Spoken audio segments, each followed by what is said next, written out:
தூயாதி தூயவரே உங்களுக்கு நாங்கள் நன்றி செலுத்துகிறோம். இசப்பா, இந்த நேரத்திலே கூட தகப்பனே வாலிப பிள்ளைகளாய் ஒன்று கூடி வந்திருக்கிறாங்க. இசப்பா, நீங்க உங்க வார்த்தையில உங்க மன்னாவோடு நீங்க பேசும்படி ஜெபிக்கிறேன் ஆண்டவரே. இசப்பா, அந்த வாலிபர் கூடுகை இசப்பா அந்த பிள்ளைக்கு பிரயோஜனமா இருக்க நீங்க கிருபை செய்யும்படி ஜெபிக்கிறேன் ஆண்டவரே. இசப்பா, இந்த கிராமத்தில் வாலிப பிள்ளைகளை உங்க கருத்தை கொடுத்து ஜெபிக்கிறோம் அப்பா. இசப்பா, நீங்க ஒரு எஸ்தரை போல ஒரு தெபோராவை போல இசப்பா நீங்க எடுத்து பயன்படுத்தும்படி ஜெபிக்கிறேன் ஆண்டவரே. இசப்பா, இந்த பிள்ளைகளை முழுவதும் உங்க கருத்தை கொடுத்து ஜெபிக்கிறோம். குயவன் கையில இருக்கிற களிமண் போல தகப்பனே இசப்பா, நீங்க பிள்ளைகளோட வாழ்க்கைய எதிர்காலத்தை மனைவிப்படி ஜெபிக்கிறேன். மீதியான வேலையை உங்க கருத்தை ஒப்புக்கொடுத்து ஜெபிக்கிறேன். நீங்க பொறுப்பெடுத்துக்கொள்ள வழிநடத்துங்க. இந்த ஜெப இயேசு கிறிஸ்துவின் நாமத்தினாலே ஜெபிக்கிறேன் நல்ல பிதாவே, ஆமென். இப்போது கூட ஒரு பாடலை சேர்ந்து கரங்களை தட்டி படிப்போம். வாலிப சகோதரிகள் 2 பேர் எங்கூட வந்து சேர்ந்து படிங்க.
நல்லா படிப்புக்காக, நல்லா படிச்சா எப்படி இருக்கும், எதிர்காலம் நல்லா இருக்கும், நல்லா வேலைக்கு போகலாம். அப்போ உங்களிருந்து ஒருத்தர் நல்லா படிக்கணும் ஆண்டவரே, படிப்பு ஞானத்தை நீங்க தாங்க, படிப்பின் தேவைகளை எல்லாம் என்ன பண்ணுங்க சந்திங்க. நிறைய பேர் அப்படி இருக்காங்க, படிப்புக்கான ஃபீஸ் கட்ட முடியாம, அவங்களால ஹையர் ஸ்டடீஸ் படிக்க முடியாம, ஃபர்ஸ்ட் இயர் படிச்சுட்டு என் கூட இருந்தவங்க ஃபர்ஸ்ட் இயர் படிச்சுட்டு செகண்ட் இயர் படிக்க ஃபீஸ் இல்லை.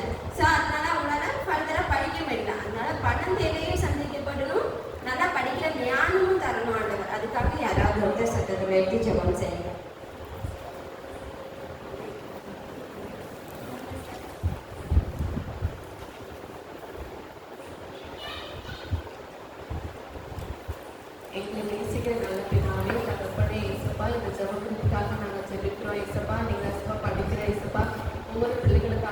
ஜெபிக்கிற இசப்பா இங்க பிள்ளைங்க இசப்பா இங்க எல்லாரும் காலத்துல இசப்பா நாங்க ஒப்படைக்கிறோம் தகப்பனே. நீங்க எங்க கூட இருங்க இசப்பா.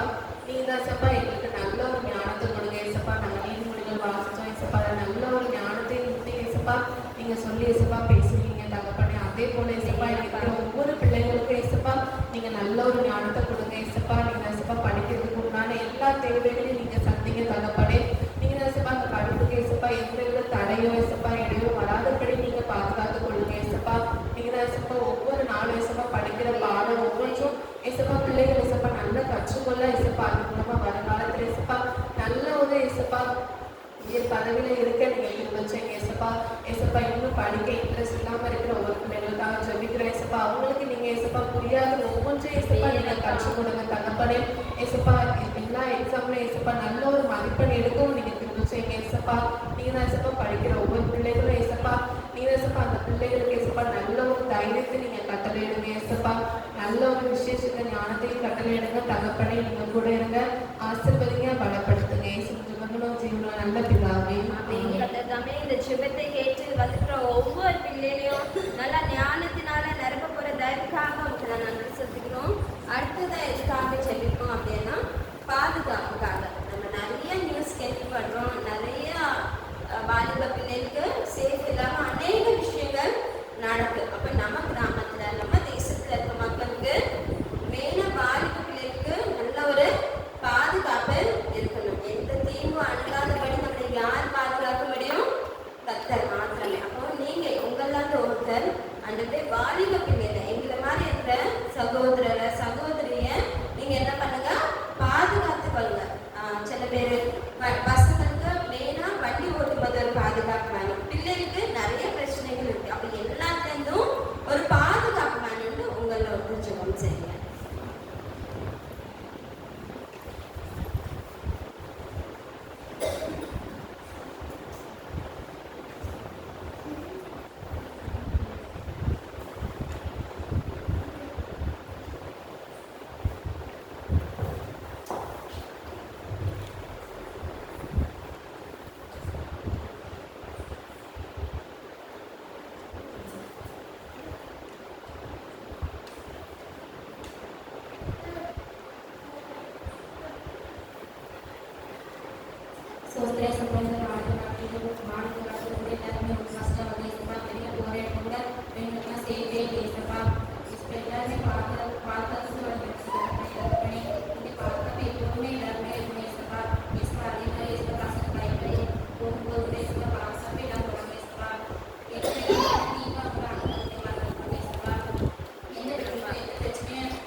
இந்த ஜெபத்தை கேட்டு ஒவ்வொரு வாலிப பிள்ளைகளையும் வாலிப பையன்களையும் ஆண்டவர் பாதுகாப்பு பெறதற்காக எல்லாரும் கரங்களை தட்டி கத்திரிக்க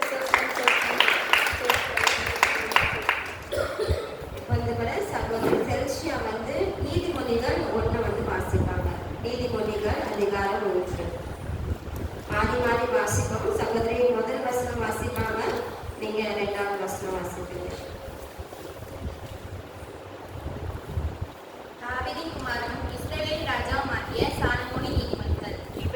ஞானத்தையும் போதகத்தையும் அறிந்து புத்திமதிகளை உணர்ந்து விவேகம், நீதி, நியாயம், நிதானம் என்பவைகளை பற்றிய உபதேசத்தை அடையலாம். இவைகள் பேதைகளுக்கு வினாவையும் வாலிபருக்கு அறிவையும் வேகத்தையும் கொடுக்கும். புத்திமான் இவைகளை கேட்டு அறிவில் தேடுவான். விவேகி நல்லாலோசனைகளை அடைந்து நீதிமொழியையும் அதன் அர்த்தத்தையும் ஞானிகளின் வாக்கியங்களையும் அவர்கள் உரைத்த புதைப்பொருள்களையும் அறிந்து கொள்வான். கர்த்தருக்கு பயப்படுதலே ஞானத்தின் ஆரம்பம். மூடர் ஞானத்தையும் போதகத்தையும் அசட்டை பண்ணுகிறார்கள். என் மகனே, உன் தகப்பன் புத்தியை கேள், உன் தாய் போதகத்தை தள்ளாதே. அவைகள் உன் சிரசுக்கு அலங்காரமான முடியும், உன் கழுத்துக்கு சரபணியுமாய் இருக்கும். என் மகனே, பாவிகள் உனக்கு நயம் காட்டினாலும் நீ சம்மதியாதே. எங்களுடைய ரத்தம் சிந்தும்படி நாம் பதிவிருந்து குற்றமற்ற செய்கிறவர்களை முகாந்தரமின்றி பிடிக்கும்படி ஒளிந்திருப்போம். பாதாள விழுங்குவது போல் நாம் அவர்களை உயிரோடு விழுங்க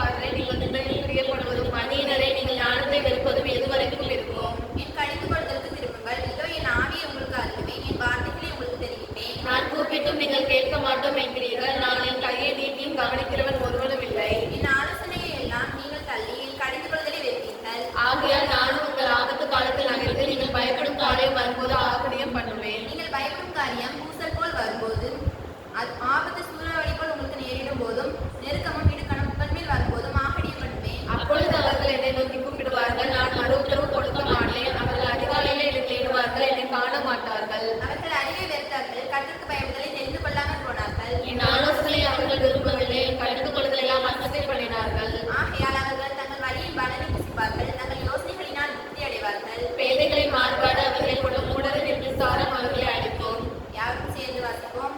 எனக்கு செவி கொடுக்கிறவன் எவனோ அவன் விக்கிர வீச்சில் வாசம் பண்ணி ஆபத்திற்கு பயப்படாமல் அமைதியா இருப்பான். வந்திருக்கிற ஒவ்வொருத்தரையும் இயேசு கிறிஸ்துவின் நாமத்தினாலே அன்போடு வாழ்த்துகிறேன். இப்போ படிச்ச நீதிமொழிகள் வந்து சகோதரி பெல்ஷியான் அவங்க வந்து உங்களுக்கு 2 கேள்வி கேட்பாங்க. அதை தொடர்ந்து அவங்க தான் நமக்கு இன்னைக்கு செய்தி கொடுக்க இருக்கிறாங்க. எல்லாரும் கரெக்டாக தட்டி உற்சாகப்படுத்திக்கோங்க.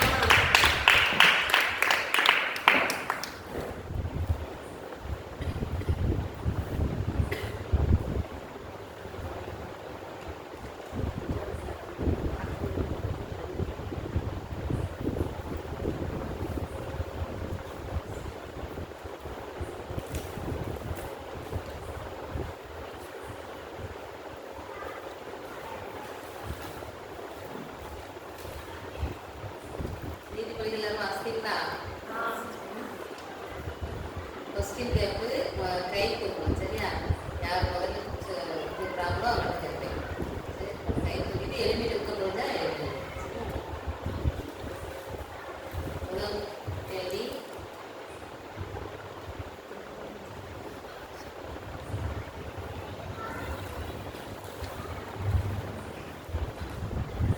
மூடர் எதை அசட்டை பண்ணுகிறார்கள்?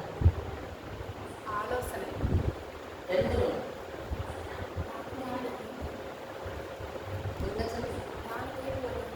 ஞானத்தையும் போதகத்தையும் அசட்டை பண்ணுகிறார்கள்.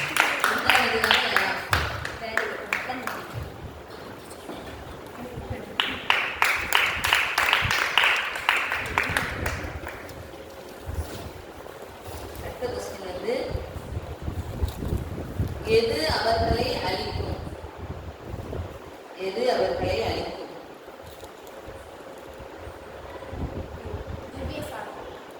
யாருடைய நிர்விசாரம்? மூடர். வெரி குட், கிளாப் பண்ணுங்க.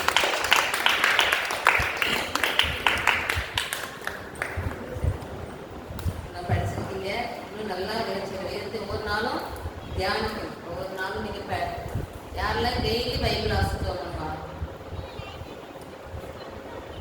தியானித்து யாரும் தியானிக்கா? வஸ்திரத்தை தியானிக்கிறீங்களா? ஒரு வஸ்திரத்தை அதில் என்ன சொல்லப்பட்டிருக்கு? இல்லைன்னு நான் கற்றுக்கொள்வது என்ன? எனக்கு இருந்து என்ன காரியத்தை ஆண்டவர் கற்றுக் கொடுக்கிறார், நான் கடைபிடிக்க வேண்டிய காரியம் என்ன என்பதை என்ன செய்யணும்? ஒவ்வொரு நாளும் தியானிக்கும் போது அந்த வேத வசனம் என்ன செய்யணும்? நம்மோடு ஒவ்வொரு நாளும் பேசும். அந்த வேதத்தில் கூட சொல்லப்பட்டிருக்கிறது, வாலிபன் தன் வழியை எதினால் சுத்தம் பண்ணுவான், இந்த வசனத்தினாலே தன்னை பார்த்துக் கொள்வதனால சொல்லி பார்ப்போம். வசனத்தின் மூலமா நம்ம பார்த்துக் கொள்ளணும்னு சொன்னா ஒவ்வொரு நாளும் நம்ம வேத வசனத்தை படிக்கிறது மாத்திரமல்ல, அதை என்ன செய்யணும்? ஒவ்வொரு நாளும் நம்ம தியானிக்கிறவங்களா இருக்கும்போது தான் அந்த வேத வசனம் நம்ம என்ன செய்யும்? ஒவ்வொரு நாளும் அதை போதிக்கிறதாக காணப்படும். சரியா? இந்த நாளில் தேவன் நம்மோடு பேசுகிறேன். நம்ம ஒரு விஷயம் கண்களை மூடி மண்டல் நோக்கி பார்ப்போம். ஸ்தோத்திரங்க தாவே சபா மிகுதிக்கிறோம், ஸ்தோத்திரிக்கிறேன் சபா. உமக்கு நன்றி செலுத்துகிறோம், நன்றி செலுத்துறங்க தாவே. இந்த வாலிப செல்வ கொடுவீங்க நன்றி செலுத்துறங்க தாவே. இருக்கிற ஒவ்வொரு வாலிப பிள்ளைகளையும் கத்தர் ஆசீர்வதிங்கப்பா. தகப்பனே, பிள்ளைகளுக்கு ஏற்ற வார்த்தையை கத்தர் அறிவு மூலமா நீங்க பேசும்படியா ஜெபிக்கிறேன் சபா. வசனத்தை கேட்கிறவங்களா மாத்திரமல்ல, அதில் நடக்கிறவங்களா இருக்கிறது சொல்லி நீங்க சொல்லியிருக்கீங்க தகப்பனே. அதுபடியா நடப்பதற்கு கத்தருடைய பிள்ளைக்கு கிருபை செய்யுங்கப்பா. தடையா இருக்கும் எல்லா தடையில கத்தர் மாற்று. வசனத்தை கேட்க முடியாது தடை பண்ணுகிற எல்லா சத்தத்தையும் இயேசுவின் நாமத்திலே அப்பா கடிந்து அப்புறப்படுத்தி ஜெபிக்கிறேன் சபா. நீங்க கூட எங்க மறைத்து நீங்க வெளிப்படுத்துங்க. நான் மாத்திரம் வெளிப்பட்டு இயேசு நாம் ஜெபிக்கிற நல்ல பிதாவே, ஆமென். கலாத்தியர் 5ஆம் அதிகாரம் 24ஆம் வசனத்தில் வாசிக்கிறேன். கலாத்தியர் 5:24. கிறிஸ்துவினுடையவர்கள் தங்கள் மாம்சத்தையும் அதன் ஆசை இச்சைகளையும் சிலுவையில் அறைந்திருக்கிறார்கள். அல்லேலூயா, அல்லேலூயா, அல்லேலூயா. கிறிஸ்துவினுடையவர்கள் தங்கள் தங்கள் மாம்சத்தையும் அதன் ஆசை இச்சைகளையும் சிலுவையிலே அறைந்திருக்கிறார்கள் சொல்லி பாருங்கள். அதுக்கு முன்பதாக நம்ம வாசிக்கும் போது அந்த வேத பகுதியில மாம்சத்தின் கிரியைகள் என்ன செய்து சொல்லப்பட்டது, அதே போல ஆவியின் கனிகள் என்ன செய்து சொல்லப்பட்டது. அப்ப கிறிஸ்துடைய பிள்ளைகள் எதை அணிந்து கொள்ள வேண்டும்? ஆவியின் கனிகள். அப்படிதானே?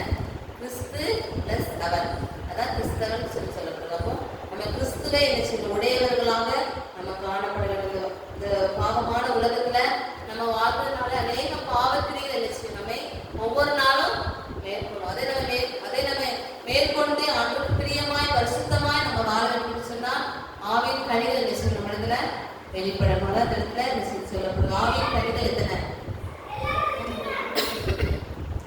மாம்சத்தின் கிரியில் எத்தனை சொல்லப்பட்டிருக்குது? ஆவியின் கனிகள் என்னன்னு நம்ம டக்குன்னு சொல்லிடுவோம். ஆனா மாம்சத்தின் கிரியைகள் எத்தனைன்னு சொல்லி என்ன செய்யல நமக்கு தெரியல. அதுதானே 17 காரியங்கள் என்ன செய்ய அந்த இடத்துல சொல்லப்பட்டிருக்குது. 17 காரியங்கள் நம்மகிட்ட இருக்கும் போது நம்ம பரலோக ராஜ்யத்துக்கு என்ன செய்ய முடியாது, போக முடியாது சொல்லப்பட்டிருக்கு. அதுதானே? வாசிப்போம் அந்த சொல்லுங்க. மாம்சத்தின் கிரியைகள் வெளியரங்கமா இருக்கின்றன. அவையாவன விபச்சாரம், வேசித்தனம், அசுத்தம், காமவிகாரம், விக்கிரகாராதனை, பில்லிசூனியம், பகைகள், விரோதங்கள், வைராக்கியங்கள், கோபங்கள், சண்டைகள், பிரிவினைகள், மார்க்க பேதங்கள், பொறாமைகள், கொலைகள், வெறிகள், களியாட்டுகள் முதலானவைகளே. இப்படிப்பட்டவைகளை செய்கிறவர்கள் தேவனுடைய ராஜ்யத்தை சுதந்திரிப்பதில்லை என்று முன்னே நான் சொன்னது போல இப்பொழுது உங்களுக்கு சொல்லுகிறேன். முன்னே இதுக்கு முன்பதாக எதிர சொல்லப்பட்டிருக்குன்னா 1 கொரிந்தியர் 6ஆம் அதிகாரம் 9-10 வசனத்துல இன்னும் அதிகமான காரியங்களை அந்த இடத்துல மேற்கோள் காட்டிருக்காங்க. அப்ப இப்படிப்பட்டதான அந்த மாம்சத்தின் கிரியைகள் நம்மகிட்ட காணப்படும் போது நம்ம பரலோக ராஜ்யத்துக்கு என்ன செய்ய முடியாது, போக முடியாது. கிறிஸ்துவோடையவர்களா என்ன செய்ய நம்ம வாழ முடியாது. அப்ப இந்த காரியங்கள் நம்மகிட்ட இருக்குதா என்று நம்ம என்ன செய்வோம், பரிசோதனை செய்து பார்க்க வேண்டிய. வீட்டுல போய் என்ன செய்யுங்க, இந்த காரியத்தை எழுதி இதுல எந்தெந்த காரியம் இருக்கு சபா, இந்த காரியத்துல நம்ம வெளியே வர்றதுக்கு எனக்கு உதவி செய்யுங்க சொல்லி ஆண்டு என்ன செய்யணும், நம்ம ஜெபிக்கணும். அதான் வைராக்கியம், பகைகள், விரோதங்கள், கோபங்கள், சண்டைகள், பிரிவினைகள். கோபம் எல்லாத்துக்கும் வரும் விடுதலை. ஆனா அந்த நீங்க கோபம் கொண்டாலும் பாவம் செய்யாதிருக்கன்னு சொல்லி பேச சொல்லப்படுது. அப்போ அந்த கோபம் வரும்போதும் நான் பாவம் செய்யாதபடி என்ன சொல்லணுமே பார்த்து கொள்ளணும். ஏன்னா மாம்சத்துல இருக்கிறதுனால நமக்கு அநேக இந்த கிரியைகள்லாம் நம்ம என்ன செய்வோம், ஒவ்வொரு நாளும் நம்மகிட்ட வரும். ஆனாலும் அதை ஜெயிப்பதற்கு ஆண்டு நினைச்சு நம்ம ஒவ்வொரு நாளும் ஜெயித்து அதை மேற்கொள்வதற்கு நம்ம என்ன செய்யணும், ஆண்டுகிட்ட அந்த கிருபையை பெற்றுக்கொள்ள இருக்கும்போது கர்த்தர் நம்மை கொண்டு என்ன செய்வார், பெரிய காரியங்களை செய்கிறவங்களா இருக்கிறார். அதாவது வாலிப வயசுல தான் ஒரு துடிப்பான வயது, வாலிப பிரயத்தை எதனால நம்ம என்ன செய்ய முடியும், ஆண்டவருக்காக செய்யும். வயதானவங்கள போய் நீங்க ஏதாவது செய்தீங்கன்னா படிச்சுன்னா என்ன செய்வாங்க, நான் எனக்கு இந்த ரெஸ்ட் தான் தேவைன்னு சொல்லுவாங்க. ஆனா வாலிப பிள்ளைங்க என்ன செய்யணும், ஆண்டவருக்காக நம்ம எழுப்பி பிரகாசிக்கணும். ஜெப குறிப்பெல்லாம் சொன்னா உடனே என்ன செய்யணும், நம்ம ஜெபிக்கணும். அதுதான் ஆவிக்குரியவர்களுக்கு அர்த்தம். அப்படிதானே? நீங்க வீட்டுல நீங்க அதிகமா நீங்க ஜெபிச்சாதான் பொது இடங்கள் என்ன செய்ய முடியும், நம்ம ஜெபிக்க முடியும். அப்போ நீங்க வீட்டுல தனி ஜெபத்துல என்ன செய்யணும், ஒவ்வொரு நாளும் நீங்க ஆனஸ்தமத்துல காத்திருந்து என்ன செய்யணும், நீங்க ஜெபிக்கணும். அதிக நேரம் நீங்க வாயை திறந்து நீங்க ஜெபிக்கும் போதுதான் நம்ம என்ன செய்யணும், ஆலயத்துல நம்ம டத்துல என்ன செய்யணும், ஜெபிக்க முடியும். அதற்காக நம்ம என்ன செய்யணும், பிரயாசப்படணும். அதான் மாம்சத்தின் கிரியைகள் வெளியரங்கமா இருக்குது. ஆவியின் கனிகள் நமக்கு என்ன செய்யணும், ஒவ்வொரு நாளும் நம்மிடத்துல காணப்பட வேண்டும் என்று சொல்லி இந்த இடத்துல நம்ம பார்க்கிறோம். இந்த வேத வஸ்திரத்தின்படி நம்ம என்ன செய்யணும், ஒவ்வொரு நாளும் நம்ம வாழ வேண்டும். அதான் கிறிஸ்துவனுடையவர்கள் தங்கள் மாம்சத்தையும் அதன் ஆசை இச்சைகளையும் சிலுவையில் அறைந்திருந்தாங்க. நமக்காக என்ன செஞ்சாங்க, சிலுவையில பாடுபட்டு ரத்த சிந்தி உயிரை நமக்கு அடைச்சிருக்காங்க, கொடுத்திருக்காங்க. அவருடைய அன்பு பெரியது. அந்த அன்புக்காக நம்ம எதுவுமே ஈடான செய்ய முடியாது. என்ன செய்ய முடியும், நம்ம அவருக்காக பரிசுத்தமாய் வாழ வேண்டும். அவருடைய பிள்ளைகளாய் வாழ்வதுதான் நாம் அவருக்கு செய்ய வேண்டிய கடமை. அப்போ நம்ம ஆண்டுக்கு பிரியமுள்ள பிள்ளைகளாய் வாழ்வதற்காக என்ன செஞ்சிருக்கோம், நம்ம அழைக்கப்பட்டிருக்கிறோம். அநேக மாம்சத்தின் கிரியைகள் என்ன செய்யணும், நம்ம வெளிப்படும். அதை என்ன செய்யணும், நம்ம அந்த ஆசை இச்சைகள் எல்லாம் சிலுவையிலே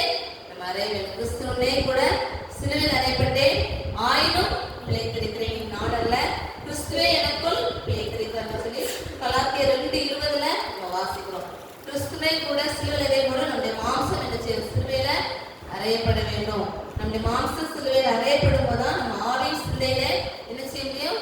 ஆண்டவருக்காக வாழ முடியும். அந்த ஆவியின் சிந்தையை என்ன செய்யணும்? நமக்குள்ளாக காணப்படும். அதான் ரோமர் 8ஆம் அதிகாரம் 6ஆம் வசனத்தை உள்ள வாசிங்க. ரோமர் 8:6. மாம்ச சிந்தை மரணம், ஆவியின் சிந்தையோ ஜீவனும் சமாதானமுமாம். மாம்ச சிந்தை மரணம், ஆவியின் சிந்தையோ ஜீவனும் சமாதானமா. நமக்குள்ள சமாதானம் இருந்துச்சுன்னா நம்ம ஆவியின் சிந்தை உள்ளவங்களா என்ன செய்யறோம்? இருக்கிறோம். நம்மகிட்ட பாவம் இருக்குன்னு நம்ம என்ன செய்யறோம்? மாம்ச சிந்தையில இருக்கிறோம். அதான் யாக்கோபுல கூட நம்ம வாசிக்கிறோம். யாக்கோபு 1:15 வாசிங்க. யாக்கோபு 1:15. பின்பு இச்சையானது கற்பந்தரித்து பாவத்தை பிறப்பிக்கும், பாவம் பூரணமாகும் போது மரணத்தை பிறப்பிக்கும். இச்சையானது கற்பந்தரித்துச்சுன்னா பாவத்தை பிறப்பிக்கும், பாவம் பூரணமாகும் போது மரணத்தை பிறப்பிக்கும். பாவத்தின் சம்பளம் மரணம் என்று சொல்லி என்ன செய்து சொல்லப்படுது. இச்சை நமக்குள்ளா வரும்போது அதை என்ன செய்ய? இயேசுவின் நாமத்தில் என்ன செய்ய? நம்ம அதை வாங்கி நம்ம ஜெபிக்கணும். அது மாம்சத்தின் கிரியையாக காணப்படுது. அப்போ அந்த கிரியையை நம்ம என்ன செய்யணும்? இயேசுவின் நாமத்தில் என்ன செய்ய? நம்ம மேற்கொள்ள வேண்டும். மாம்ச சிந்தைகளாக நம்ம காணப்படும் போது காணப்படுவோம்னு சொன்னால் ஆண்டவருக்கு பிரியமுள்ள காரியங்கள் என்ன செய்ய? நம்ம செய்ய முடியாது. அப்போ ஆவியின் சிந்தையாய் நம்ம ஆண்டு சமூகத்துல காத்து அந்த ஆவியின் சிந்தையை நம்ம பெற்றுக்கொள்ளும் போது நம்ம ஆண்டவருக்காக என்ன செய்ய? பெரிய காரியங்களை செய்ய முடியும். நம்ம உள்ளத்துல என்ன செய்யும்? சமாதானம் காணப்படும். கீழே உள்ள வசனத்தை நம்ம வாசிக்கும் போது எப்படி என்றால், மாம்ச சிந்தை தேவனுக்கு விரோதமான பகை. அது தேவனுடைய நியாய பிரமாணத்துக்கு கீழ்ப்படியாமலும் கீழ்ப்படிய கூடாமலும் இருக்கிறது. அந்த நியாய பிரமாணத்தை என்ன செய்தான்? கீழ்ப்படிய கூடாமல் என்ன செய்து இந்த மாம்சத்தின் கிரியை செய்கிறது. அதுதான் நம்ம ஆதியாகத்தை நம்ம பார்க்கிறோம். ஆதாம் ஏவாளுடைய வாழ்க்கை நம்ம பார்க்கும்போது இந்த கீழ்ப்படியாமை கடந்து வந்ததுனாலதான் அவங்க என்ன செய்ய முடியல? ஏதேன் தோட்டத்துல ரொம்ப நாள் இருக்க முடியல. ஏதேன் தோட்டத்துல ஆண்டவர் என்ன செய்ய? விரட்டி விடுறத நம்ம பார்க்கிறோம். அவங்களை கொண்டு ஒரு பெரிய திட்டத்தை ஆண்டவர் வைத்திருந்தார். அவங்களுக்கு இறப்பே கிடையாது. அந்த ஜீவ விருட்சத்தின் கனியை புசிக்கும் போது இறப்பு என்பதே கிடையாது. ஆனா அவங்க ஜீவ விருட்சத்தின் கனியை புசிக்காம எந்த கனியை புசிச்சாங்க? நன்மை தீமை அறியத்தக்க கனியை புசித்தாங்க. அது தெளிவா சொல்லப்பட்டது. ஆதியாகமம் 2:9 நம்ம வாசிக்கும் போது 3 விதமான மரங்கள் ஏதேன் தோட்டத்தில் என்ன செஞ்சது? காணப்பட்டுச்சு. வாசிங்க 2:9. தேவனாகிய கர்த்தர் பார்வைக்கு அழகும் புசிப்புக்கு நலமுமான சகலவித விருட்சங்களையும் தோட்டத்தின் நடுவில் ஜீவ விருட்சத்தையும் நன்மை தீமை அறியத்தக்க விருட்சத்தையும் பூமியிலிருந்து முளைக்க பண்ணினார். முதலாவது சகலவிதமான விருட்சம், தோட்டத்தின் நடுவிலே ஜீவ விருட்சம், நன்மை தீமை அறியத்தக்க விருட்சம். அந்த நன்மை தீமை அறியத்தக்க விருட்சத்தை தான் என்ன செஞ்சாங்க? அவங்க பறித்து புசித்தார்கள் சொல்லி நம்ம 3ஆம் அதிகாரத்தில் நம்ம வாசிக்கும் போது நமக்கு தெரியும். அப்போ அந்த கடைசியில நம்ம வாசிக்கும் போது இந்த 3:22 பின்பு தேவனாய கர்த்தர் இதோ மனுஷன் நன்மை தீமை அறியத்தக்கவனாய் நம்மில் ஒருவனை போல் ஆனான். இப்பொழுது அவன் தன் கையை நீட்டி ஜீவனிஷத்தின் கனியை பறித்து புசித்து என்றைக்கு உயிரோடு இல்லாதபடிக்கு செய்ய வேண்டும். ரெண்டாவது, அந்த கனியை புசிச்சுட்டாங்கன்னா அவங்களுக்கு மரணமே இருக்காது. அதனால அவங்க என்ன செய்யணும்? நம்ம தோட்டத்தை விட்டு வெளியே விரட்டணும் என்று சொல்லிதான் ஆண்டவர் இடத்துல அவங்க தோட்டத்தை விட்டு வெளியே விரட்டுறத நம்ம பார்க்கணும். அவங்க கீழ்ப்பிடிச்சு அவங்களுக்கு பிரியமுள்ள பிள்ளைகளா அவங்க வாழ்ந்து பண்ணச்சுன்னா அவங்க மரணமே இருந்திருக்காது. நம்ம எல்லாருக்குமே மரணமே இருந்திருக்காங்க. கீழ்ப்படியாமனால அந்த மரணம் என்பதை என்ன செய்து எல்லாருக்குள்ளேயும் கடந்து வரதை நம்ம பார்க்கிறோம். இந்த நியாய பிரமாணத்தை கீழ்ப்படியக்கூடாதபடிக்கு சேர்ந்து என்னது? மாம்ச சிந்தை. அப்ப அந்த மாம்ச சிந்தை என்ன நம்ம விட்டு அகற்ற வேண்டும். அதான் கடைசி நாட்கள்ல இந்த வெளிப்பட்ட 2:7 சொல்லப்பட்டது. ஜீவவிருட்சத்தின் கனி தோட்ட பரதேசியின் மத்தியில் இருக்கிற ஜீவவிருட்சத்தின் கனியை புசிக்க கொடுப்பேன் என்று சொல்லி ஆண்டவர் சொல்லியிருக்காரு சொல்லியிருக்காங்க. அப்ப நம்ம பரலோகத்துக்கு போனவர் நமக்கு மரணமே கிடையாது. அங்க போன பிறகு அந்த கனியை நமக்கு ஆர்டர் தரும்போது அதுக்கப்புறம் மரணமே நமக்கு இருக்காது. இதுதான் நம்ம வேதத்தினுடைய விளக்கம். அப்போ அதே போல நம்ம என்ன சொல்ல, நன்மை தீமை அறியத்தக்க கணிப்பு எதுவா இருக்குது? வாலிப பிள்ளைகளுக்கு மொபைல் அப்படித்தானே? அதுல நல்லது இருக்குது, கெட்டது இருக்குது அப்படித்தானே? அதிக நேரம் நம்ம அந்த நேரத்தை செலவழிக்கும் போது நம்ம ஆவிக்குரிய பிள்ளையா நம்ம இருக்க முடியுமா? இருக்க முடியாது அப்படித்தானே? நல்லதான் பார்த்துட்டு இருந்த மாதிரி இருக்கும். அடுத்து என்ன செய்யணும்? அதுக்கு பிரியமில்லாத காரியங்கள் நிச்சயமா நம்ம மொபைல்ல பார்ப்போம். அந்த மாம்சத்தின் கிரியை என்ன செய்யணும்? நம்ம சிலுவையிலே அறைய வேண்டும். அல்லேலூயா, அல்லேலூயா. செல்போன் நம்ம அதிக நேரம் பார்க்கும்போது ஆண்டவர் சமூகத்தை நம்ம காத்திருக்க முடியாது. மாம்ச சிந்தை தான் நமக்குள்ள ஒரு பாவம் என்ன செஞ்சோம்?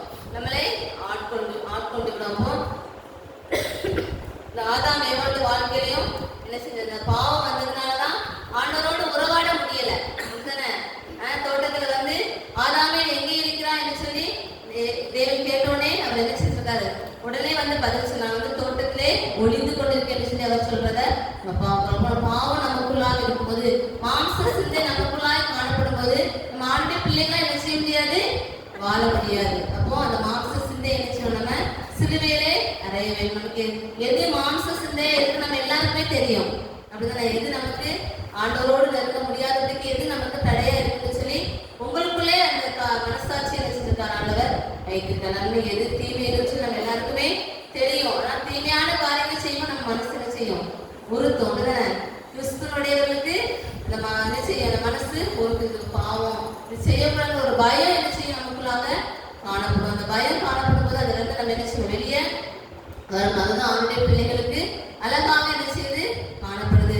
இந்த ஆதியாமங்களோட ஆதாமியோட வாழ்க்கை நம்ம பார்க்கும்போது அவங்க என்ன செய்யறாங்க, மேலான அந்த இன்பத்தை, மேலான அந்த நித்திய ஜீவனை என்ன செய்றாங்க, அவங்க இழந்து போறத நம்ம பார்க்கிறோம். நம்மளும் அவனுடைய பிள்ளைகளா இந்த இடத்துல நம்ம வந்திருக்கிறோம். அவனுடைய பிள்ளைகள் நம்ம ஆண்டவருக்கு பிரியமுள்ள பிள்ளைகளா என்ன செய்யும், நம்ம ஒவ்வொரு நாளும் வாழ்வதற்காக ஆண்டவர் என்ன செஞ்சிருக்கா, நம்மை தெரிந்து கொண்டிருக்கிறோம். அந்த நோக்கத்தை அறிந்தவர்களாய் நம்ம ஒவ்வொரு நாள் என்ன செய்யணும், ஆண்டவருக்கு பிரியமுள்ள பிள்ளைகளா வாழ வேண்டும்.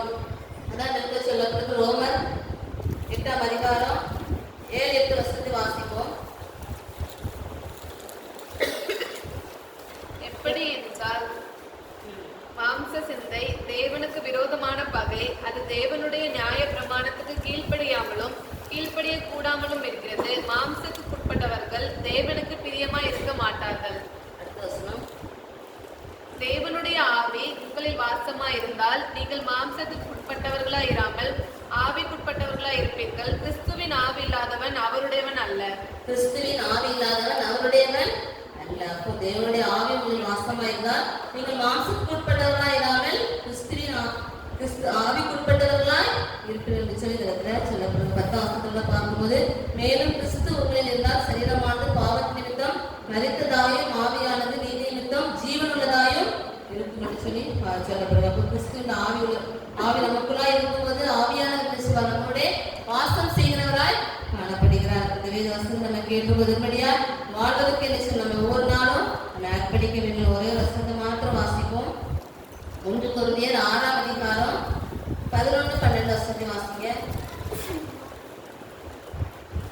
உங்களில் சிலர் இப்படிப்பட்டவர்களாய் இருந்தீர்கள். ஆயினும் கர்த்தராகிய இயேசுவின் நாமத்தினாலும் நமது தேவனுடைய ஆவியினாலும் கழுவப்பட்டீர்கள், பரிசுத்தமாக்கப்பட்டீர்கள், நீதிமான்கள் ஆக்கப்பட்டீர்கள்.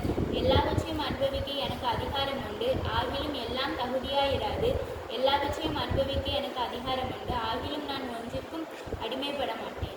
உங்களில் சிலர் இப்படிப்பட்டவர்களாய் இருந்திருந்தார்கள். முன்பதாக சொல்லப்பட்ட காரியம் மாம்சத்தின் கிரியைகள். அப்படிப்பட்டவர்களாய் இருந்த நம்மை ஆண்டவர் என்ன செய்திருக்கார், ஆயினும் கர்த்தராகிய இயேசுவின் நாமத்தினாலும் நம்ம தேவனுடைய ஆவியினாலும் என்ன செஞ்சிருக்கோம், நம்ம கழுவப்பட்டிருக்கோம், பரிசுத்தமாக்கப்பட்டிருக்கிறோம், நீதிமான்கள் ஆக்கப்பட்டிருக்கோம். நம்ம பரிசுத்தமாக்கப்பட்டிருக்கோமா, நீதிமான்கள் ஆக்கப்பட்டிருக்கோமா?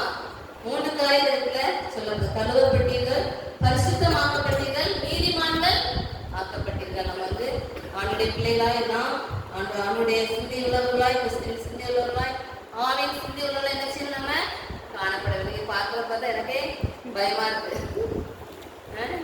இல்ல வித்தியாசமா பேசுறீங்க பாக்குறீங்களா?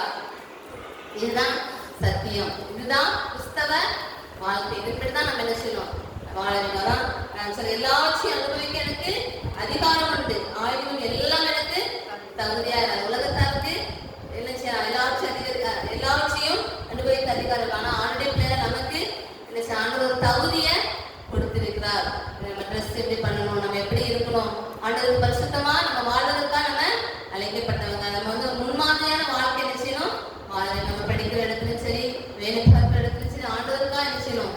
இந்த ஆண்டுடைய பிள்ளை இவங்க கிறிஸ்தவர்கள் சொல்லி ஒரு முத்திரையை நமக்கு ஆண்டு நினைச்சிருக்காரு, கொடுத்திருக்காரு. அப்படிதானே? அந்த முத்திரையை என்ன செய்யணும், அந்த பரிசுத்தத்தை நம்ம காத்து கொள்ள வேண்டும். பரிசுத்தத்துக்கு அடையாளம் வேற சொல்லலாம், யோசிப்பே சொல்லலாம். அப்படிதான் இந்த இடத்துல இவ்வளவு பரிசுத்தமா ஒரு பெரிய உன்னத உயர்வை என்ன செஞ்சார், அவர் பெற்றுக்கொண்டார். நம்ம பரிசுத்தமா இருக்கும்போது பரிசுத்தத்திற்கு பாதுகாவல் உண்டு. நம்ம வாலிபத்தை நினைச்சிடும், நம்ம காத்து கொள்ள வேண்டும். அதற்காக தான் ஆண்டு நினைச்சிட்டு நம்மளை அழைத்திருக்கிறார். கழுவப்பட்டீர்கள், பரிசுத்தமாக்கப்பட்டீர்கள், நீதிமான்கள் ஆக்கப்பட்டீர்கள். ஆண்டு ரத்தத்தினால கழுவப்பட்டவர்கள் யார்? நீதிமான். அப்படிதானே? நீதிமான் இருக்காங்க, துன்மார்க்க உலகத்துல இருக்காங்க. நம்ம நீதிமான்களாய் பரிசுத்த உள்ள பிள்ளைகளாய்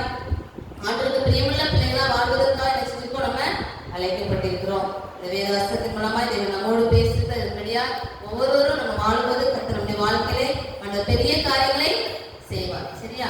முதலாவது நினைச்சிட்டோம், படிப்புக்காக ஜெபம் பண்ணோம், பாதுகாப்புக்காக ஜெபம் பண்ணோம்.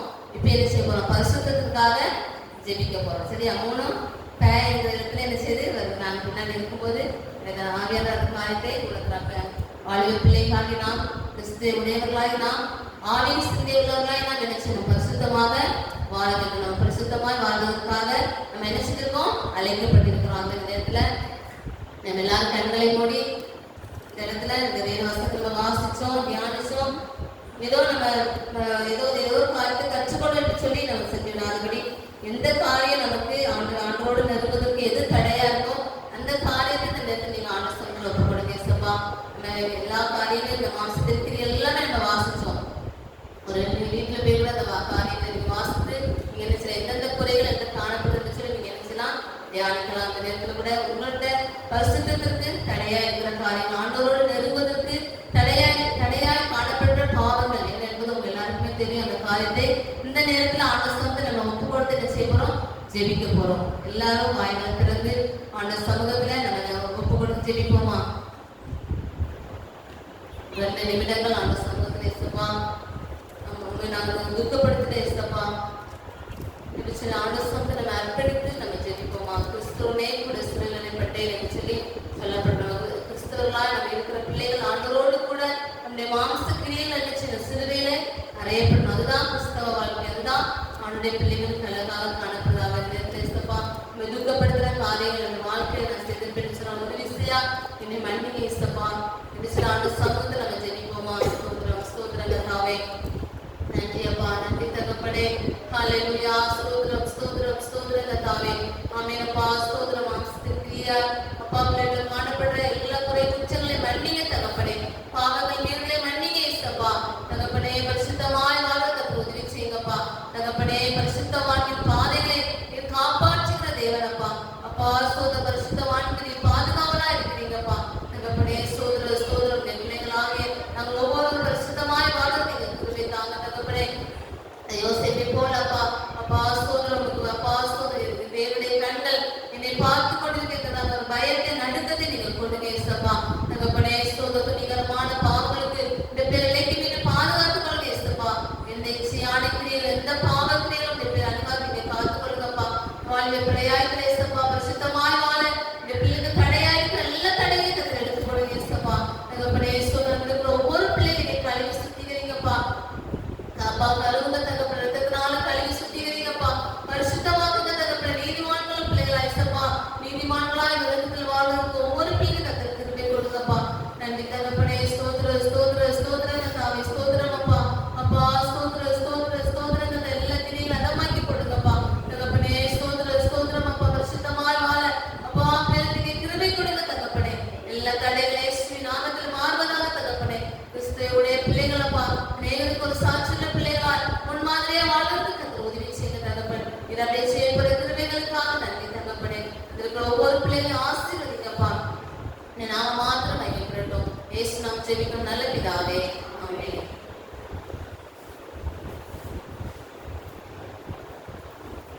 சகோதரி பாப்பா கொடுத்து என்ன பண்ணாங்க அதை பத்தி தெளிவா நமக்கு சொல்லி தந்தாங்க. அப்படிதான் நம்ம எல்லாரும் கரெக்டாக எவ்வளவு நன்றி சொல்லணும்.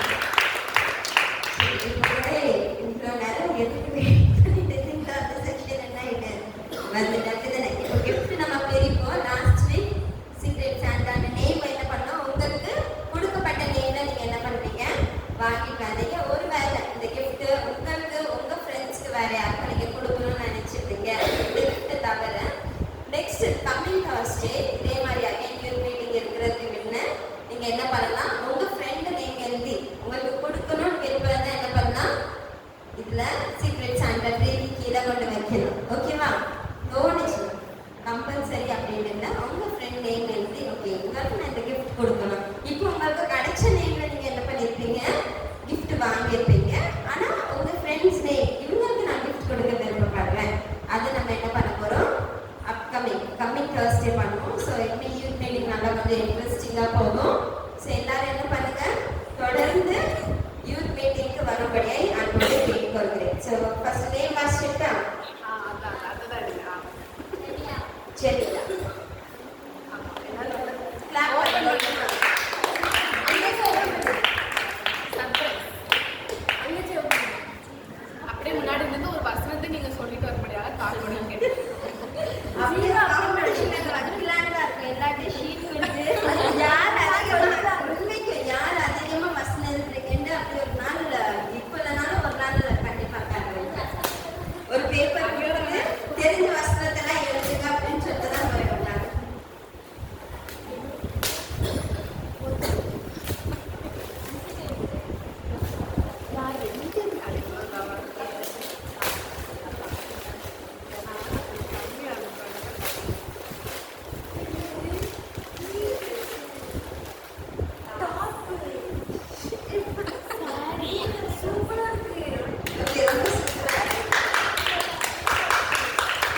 கரங்களை தட்டி உற்சாகப்படுத்து.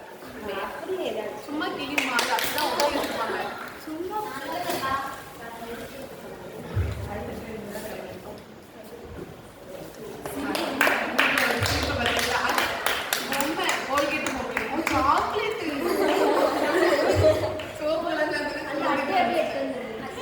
அடுத்ததாக அந்த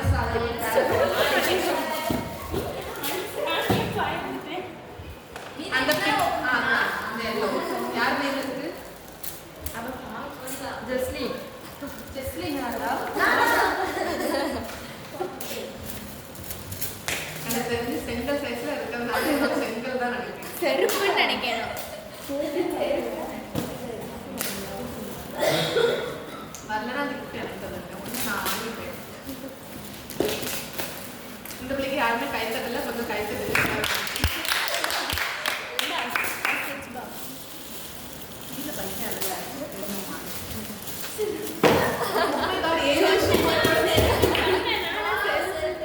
நான் சொன்னேன்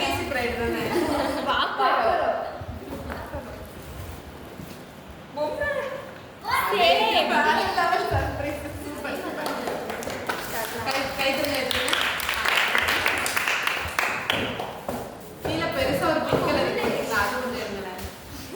அதான் ரொம்ப ஆர்வமா இருக்கு. ஜெபிஷா ஜெபிஷா போங்க.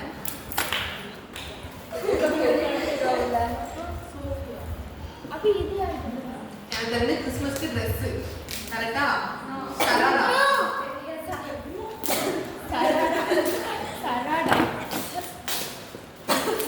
ஜெபிஷா வந்து பிள்ளைக்கு அவ்வளோ ஆர்வம்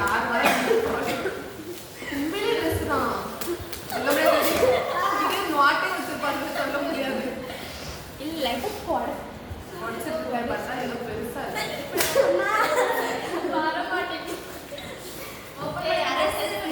டேப்பு தானே போட்டு வைக்கணும், கம்பி போட்டு வச்சிருக்கீங்களா?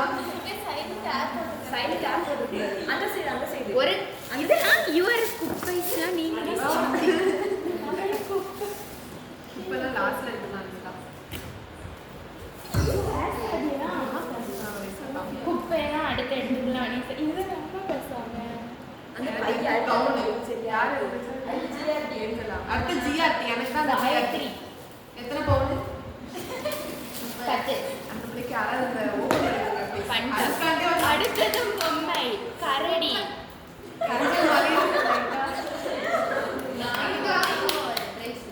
பிரேஸ்லெட் அண்ட் ஒரு டாக்.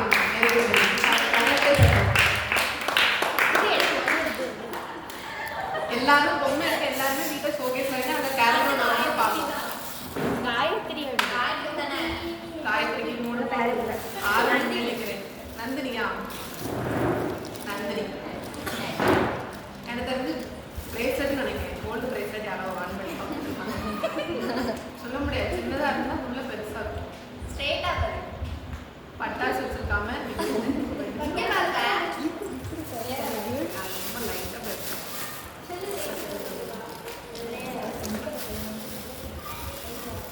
கரங்களை தட்டவும்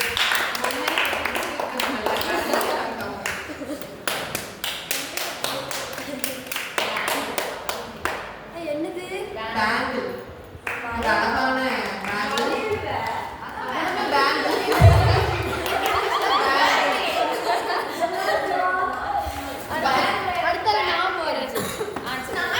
பேங்கிள். அழகான ஒரு வளையல். யாரோ அவங்க கை திறமை ஏஞ்சலுக்கு ஏதோ பெருசா காத்துட்டு புடச்சிருக்காங்க. அதே நாய் பொருள்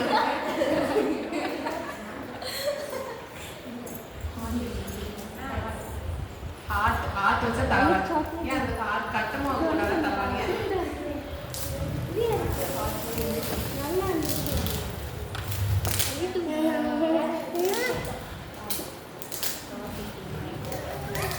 நாளைக்கு ரேச்சலுக்காகவும் நம்ம சாருக்கும் சீக்கிரம் நம்ம யாரு ஹைட் பிறகு 1 வருடம் ஆகுது. சீக்கிரம் பிஎம் சும்மா சும்மா கிளி உனக்கு பேப்பர் வேணுமா இப்போ அந்த டிக்ளேர் பண்ணி ஏதோ டீச்சர் தான் நினைக்கிறேன். ராம்ராஜ் ஷர்ட்டா? வேஷ்டிகள் நான் கட்டுவேன்.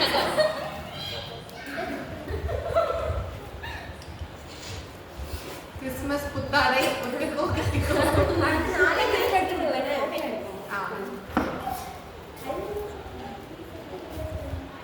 வேகமாக பிடிங்கள், ஆர்வமாக உள்ளது எனக்கு. கிறிஸ்மஸ் தாத்தா ட்ரெஸ் நினைக்கேன். சொன்னா தலைவாணி கொஞ்சம் அழகா கேமரால ஃபோக்கஸ் பண்ணுங்க. தலைவாணிய வேற என்னலாம் இருக்கு? தலைவாணி, ஒரு பேண்டா, பேண்ட் எல்லாமே எல்லா விதமான பொருட்கள் இருக்கு. அடுத்ததாக என்னோட பிரைஸ் வரவே இல்லையா? யாரும் சரி அந்த கண்டமா இருக்குல்ல அது யாரு பாரு? நான் லாஸ்டா இருக்குல்ல அது அந்த அந்த யாரு? ரேச்சல பாத்து. அனிஷ்ரா. அனிஷ்ரா.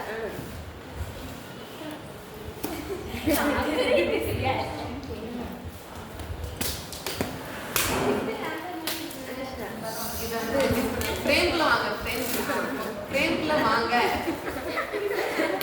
ஏதோ பிறக்கிறதுக்குள்ளேயே நீ இது பண்ணக்கூடாது, வெளியே பாக்ஸ் வர எல்லாம் உட்கார்ந்து முடிச்சிட்டு சாப்பிட்டு குட்டீஸ்லாம் வெளியே போங்க, வெளியே போய் விளையாடுங்க.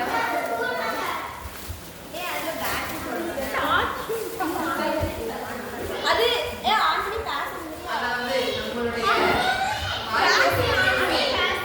அனிஷாவுக்கு ஒரு பூனை. டாக்கிங் டாமா? ஓபன் பண்ணணுமா வேண்டாமா? பண்ணி பேசணும். சும்மா அப்படியே பரவாயில்ல, இது ஒரு நல்ல பரிசு தான். தனியாக இருக்கிறது நீங்க அடிக்கடி பேசிக்கலாம். ஆனா அதுவும் உங்கள்கிட்ட பேசாது. இல்ல டாக்கிங் டாமா? இல்ல அது சொல்லுவாங்க, இப்போ அதிகமா பேசுவாங்க. அது சொல்லு. Happy Christmas.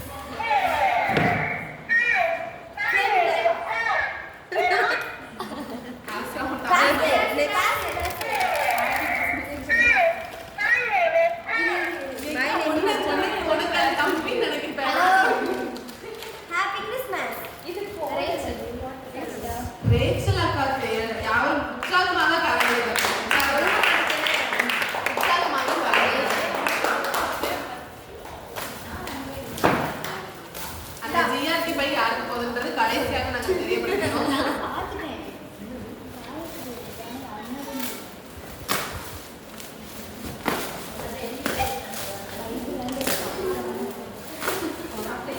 ரேச்சல் அக்காக்கு வந்து ஒரு சிறப்பான பரிசு. Coffee cup. நம்மளுக்கு எப்போ போனாலும் உபசரிக்கிற அந்த பரிசாக நம்ம எல்லாரும் காஃபி கப் பண்ணுவோம். Thank you very much. Next Gayatri. Anshika காயத்ரியா? Thank you so much. சரி பார்க்கலாம் யார் எனக்கு சரி, இப்போவே நம்ம போறோம். அந்த அது காஃபி கப்ல நாங்க என்னது எடுத்து காமிச்சிடுவா? ஜூஸ் தான். வீடியோ வா. வா வா ஒண்ணா வா.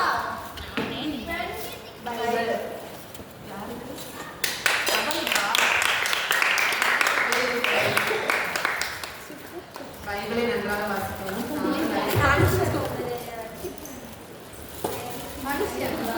எனக்கு எதுவும் பேச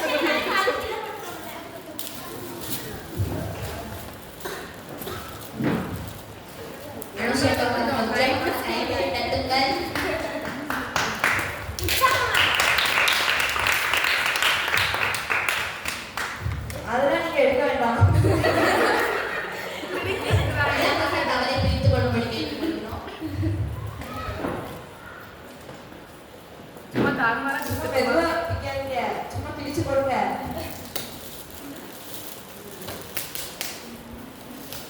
கொழும்பு பட்டு ஷோரூம். அது அட்டைதான். உள்ள வந்து பார்த்தா பொம்மை தான் இருக்கும். எனக்கு பொம்மைலாம் பிடிக்காது. நீங்களாம் குட்டி பிள்ளைங்க. சேலை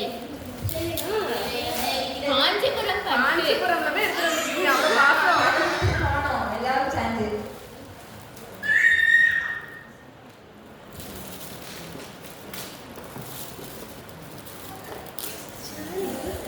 பட்டு சாரி வா, நல்லா இருக்குது. இந்த கலர் எனக்கு ரொம்ப பிடிக்கும். பண்ணல, ரொம்ப நல்லா இருக்கு. தேங்க்ஸ். நெக்ஸ்ட் நேம் நெக்ஸ்ட் வந்து இது யாரு? ராணியா? அது அப்படியே இருக்கட்டும், ஏன்னா அது செல் ஷேக்கிங் சோபியா. சோபியா வரலையா? செல்சியா கொள்கைக்கு வரல. இது பிரியா. செல்சியாக்கு இல்ல அந்த ஜெயசுராணி இருக்கல அது அதுதான். அங்கே வரல.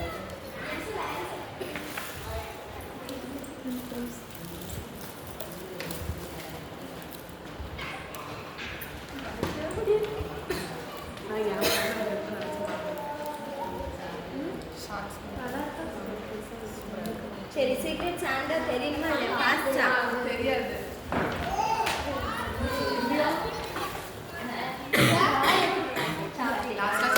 எனக்கு சொல்லுங்க.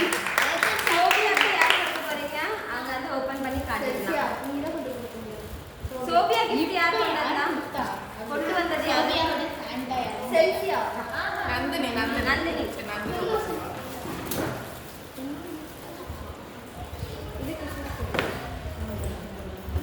நான் பேசினாலே அனுஷ்காக்கா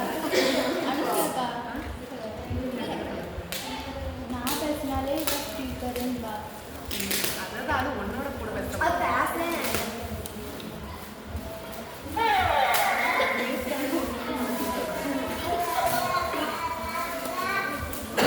அதே சரி இவரையே கொடுக்குறோன்னு பார்த்தா தம்பி ஜோசியா கொஞ்சம் வெளியே போய் விளையாடுங்க. ஓகே.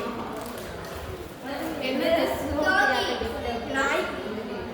நாய்க்குட்டி மறுபடியும் கருங்கலை தரும். கரல ஆனால் கருங்கலை. வீடியோவில் பார்த்தா அவர் தெரிஞ்சுக்கலாம். அடுத்து இது வந்து ஜெயசுராணி சிஸ்டர் வரலன்னு, ஸோ அதனால நம்ம என்ன பண்ண போறோம் அப்படின்னா, கம்மிங் Thursday இன்னும் யாருக்கெல்லாம் gift கிடைக்கலையோ, மோஸ்ட்லி கிடைச்சிருக்கும், கிடைக்காதவங்களுக்கு கம்மிங் Thursday உங்க சாண்டா ட்ரீக்கு கீழே இருக்கும் உங்க கிஃப்ட்டை கவனிங்க. யாருக்கு gift கிடைக்கலையோ கம்மிங் Thursday உங்க சாண்டா ட்ரீக்கு கீழே இருக்கும். ஸோ நான் ஃபர்ஸ்டே சொன்னது போல நீங்க அந்த நேமே என்ன பண்ணிருக்கலாம், உங்க ஃப்ரெண்டுக்கு யாருக்கு நீங்க கொடுக்க விருப்பப்படுறீங்களோ அவங்க gift இருக்கும். இன்னைக்கு கிடைக்காத சகோதரிக்கு gift கம்மிங் Thursday சாண்டா ட்ரீக்கு கீழே இருக்கும். நீங்க வந்து எடுக்கும்போது அன்போடு கேட்டுக்கொள்கிறேன். சரி, இப்போ ரிவீலிங் தி சாண்டா டைம். ஃபர்ஸ்ட்ல ஆரம்பிக்குமா? ஜெபிஷா. ஜெபிஷாக்கு சாண்டா யாரு? சோஃபியா. ஓகேவா? நெக்ஸ்ட் காட்லின் का सांता பிரியா. யாரு? இல்ல அவரவர் வந்து எனக்கு இவங்க நேம் வந்திருக்குன்னு சொல்லிடுவோம். அப்படி சரி. அது யாருன்னு ஆமா அது காட்லின். நெக்ஸ்ட் காட்லின் का सांता யாரு? பிரியா. புரியல. ஜெபிஷா உனக்கு யார் gift வாங்கி கொடுத்தா? அது எப்படி அவளுக்கு தெரியும்? அது சொல்லணும் நாங்க. காட் வாங்கி கொடுத்தேன். ஓ சரி. ஓகே, ஜெபிஷா வந்து காட்லிங்க்கு கிஃப்ட் பண்ணிருக்கேன். ஓகே, காட்லின் நீங்க வாங்குங்க. பிரியா. ஓகே, பிரியா யாருக்கு? அப்படிதான். பிரியா யாருக்கு கிஃப்ட் வாங்குங்க? எனக்கு. சில காட்டு. ஓகே, எனக்கு அந்த கப் செட் பிரியா வாங்கி தந்தது. Thank you. ஓகே, நான் யாருக்கு கிஃப்ட் வாங்குனேன்னா காயத்ரிக்கு. ஓகே, இப்போ காயத்ரி சகோதரி வந்து சொல்லுவாங்க அவங்க யாருக்கு கிஃப்ட் பண்ணாங்க. ஓகே, இந்த gift ஓகே, இந்த gift நான் செல்சியாக்கு கொடுக்கேன். அவங்களுக்கே கொடுத்துருங்க.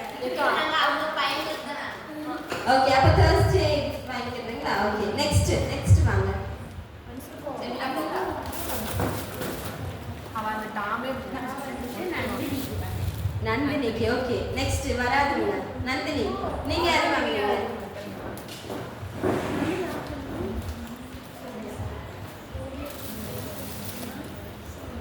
சோஃபியாக்கு. ஓகே, எல்லா நேமும் வந்துட்டா. ஆனா உங்களுக்கு யார் வாங்க? ஒலிவா நேம் வரல.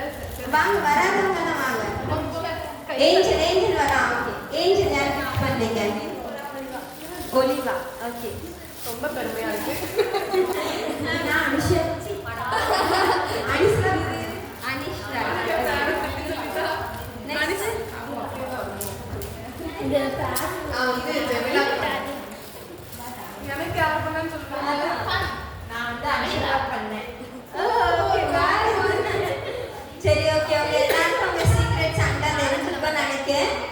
கவனிங்க. ஸோ கம்மிங் Thursday இப்போ உங்களுக்கு கிடைச்ச டைம்ல பண்ணீங்க. கம்மிங் Thursday ரொம்ப ஸ்பெண்ட் பண்ண வேண்டாம் கிஃப்ட்டுக்கு. நீங்கள் என்ன பண்ணலாம், சின்ன கிஃப்ட் தான் வாங்கி எங்கே வைக்கணும், சாண்டா ட்ரீக்கு கீழே. ஸோ கம்மிங் Thursday யூத் பீரியட்ல அந்த சர்வீஸ் நடத்துவீங்க. போவோம்னா அந்த நோட்டில் அவங்க நேம் செஞ்சுட்டு போயிருங்க. ப்ரே பண்ணி முடிச்சுக்கோமா. உங்களுக்கு ஸ்நாக்ஸ் வெளியில் ரெடியாக இருக்கும். போகும்போது நீங்கள் அவங்க ஸ்நாக்ஸ் வாங்கிட்டு போய் இந்த சலசலப்பு வேண்டாம், அங்கே போய் ட்ரைன் பண்ணிக்கலாம். Okay, prayer. ஜெபம். அன்புள்ள தகப்பனே, உமக்கு நாங்கள் நன்றி செலுத்துகிறோம் அப்பா, துதிக்கிறோம், சோஸ்திரிக்கிறோம் தகப்பனே. இசப்பா இந்த நாளிலே கூட தகப்பனே, இசப்பா யூத் மீட்டிங் இசப்பா பிரயோஜனமான தயவுக்காக உமக்கு நான் நன்றி செலுத்துகிறேன் அப்பா. சிஸ்டர் கூட தகப்பனே, இசப்பா பாவத்தை கொடுத்து இசப்பா பேசினாங்க. அது நிமித்தமாக நாங்க மன திரும்பவும் இசப்பா ஒரு மனமாற்று அடையவும் நீங்க எங்களுக்கு கிருபை தரும்படி ஆயிடுச்சு. செபிக்கிறேன் ஆண்டவரே. வந்திருக்கிற ஒவ்வொரு யூத் பிள்ளைகளையும் உங்க காலத்தை ஒப்புக்கொடுத்து செபிக்கிறேன் ஆண்டவரே. இசப்பா தொடர்ந்து நீங்க அவங்களை எடுத்து பயன்படுத்தும்படி ஆயிடுச்சு. செபிக்கிறேன் அப்பா. இசப்பா நீங்க பிள்ளைகள் வாழ்க்கையில என்ன திட்டங்கள் வைத்திருக்கிறீங்களோ, என்ன நோக்கங்கள் வைத்திருக்கிறீங்களோ அப்பா, எந்த தடையின்றி இசப்பா நடைபெறபடி நீங்க கிருபை செய்யும்படி ஆயிடுச்சு. செபிக்கிறேன் ஆண்டவரே. எங்க கிராமத்தின் பிள்ளைகள் ஆண்டவரே எழும்பி பிரகாசிக்க இசப்பா ஒரு எஸ்தரை போல, ஒரு டெபோராலை போல இசப்பா எழும்பத்தக்க நீங்க கிருபை தரும்படி ஆயிடுச்சு. செபிக்கிறேன். நீங்க அப்படியே செய்வதற்காக உங்களுக்கு நான் நன்றி செலுத்துகிறேன். இந்த ஜெபம் இயேசு கிறிஸ்துவின் நாமத்தினாலே ஜெபிக்கிறேன் நல்ல பிதாவே, ஆமென். என் ஆத்மாவே கர்த்தரை ஸ்தோத்திரி, என் முழுவதுமே பரிசுத்த நாமத்தை ஸ்தோத்திரி. என் ஆத்மாவே கர்த்தரை ஸ்தோத்திரி, கர்த்தர் செய்த சகல உபகாரங்களையும் மறவாதே. ஆமென். Thanks for coming. வர சாட்டர்டே நீங்க எல்லாம் இடையே சொல்லல வந்து பாட்டு படிக்க இருக்கிறீங்க. ஸோ அந்த பாட்டை வந்து கொஞ்சம் டிஸ்கஸ் பண்ணிட்டு